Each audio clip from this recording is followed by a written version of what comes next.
What's up, everybody? Welcome to another Benzwerks tutorial. This is Rich from Benzwerks, and we've been getting a lot of requests to do oil filter changes. So here we got a layout of all the tools that we use, special Mercedes-Benz oil filter.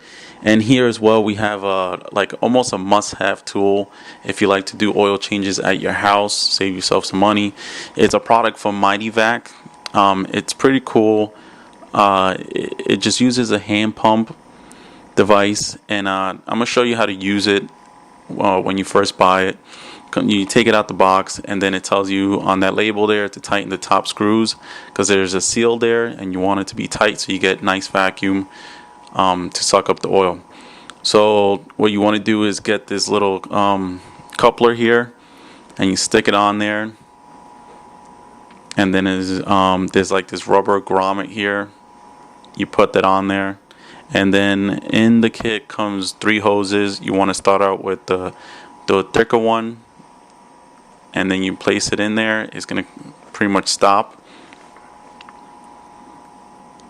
And then what you do is there's also 2 more of these rubber grommets. As you can see, one side is bigger than the other. Makes it kind of simple to do.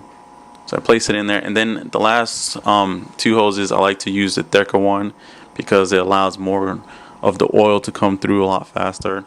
You can use a smaller one to suck out smaller items like power steering fluid, brake fluid, things like that. So I can make my connection there, and then here's a little layout of what you want to do. Is you want to make sure that the oil is hot, because when the oil is really hot, it's a lot easier for it to suck out. You have to pump it less. Remove the oil cap, loosen the oil filter, remove dipstick. If one dipstick's not there, there should be some type of a cover. Alright, so what I do here is the engine's been running, it's nice and hot, the oil is a lot easier to move around. I loosen the cap, and then I remove the dipstick on this one. Alright, at this point we have loosened the oil filter using a special Mercedes-Benz wrench that we showed you previously before. So now that my whole device is put together, I like to stuff it all the way down until it can't go anymore. You have touched the bottom of the engine. So now what you do is you're going to create a vacuum, and it's going to pull in the oil. And the great thing about this is that they've created these hoses that are see-through, and then you can actually see the oil coming through, as you see there.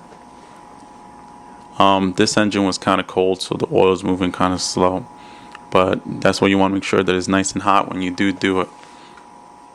Alright, so while that is actually sucking in there, a nice thing you could go over is check your coolant level, top off with coolant. Use water if coolant is not available. Also make sure that if the engine's very hot, you're going to want to use a rag or something. Just crack the cap loose, let the pressure come out a little bit, then you should be okay. Also top off your fluids. Here we're going to check your power steering reservoir, make sure that is at level, and basically this is what we do on your basic services. A lot of people have been asking us what to do, so this is top off your fluids, check your tire pressures, check your brakes. There's 2 levels, cold and hot. I like to put around the hot level just because we're in New York, and it's pretty cold out here, and the fluid itself likes to condense. Alright, and then here's the area to top off your washer fluid. So you want to do all those things. Also, while you're at it and that's sucking in there, also check on the container. You might have to pump it up once or twice because it'll lose vacuum. But just continue doing that. There's a line on there indicating how much oil has come out. So here's a graph laid out all the 2 more major engines, your V6, V8s. The older ones didn't have a dipstick, 7.5 to 8 quarts, all of the different models that it came in. So that's it for the tutorial guide. Thanks a lot.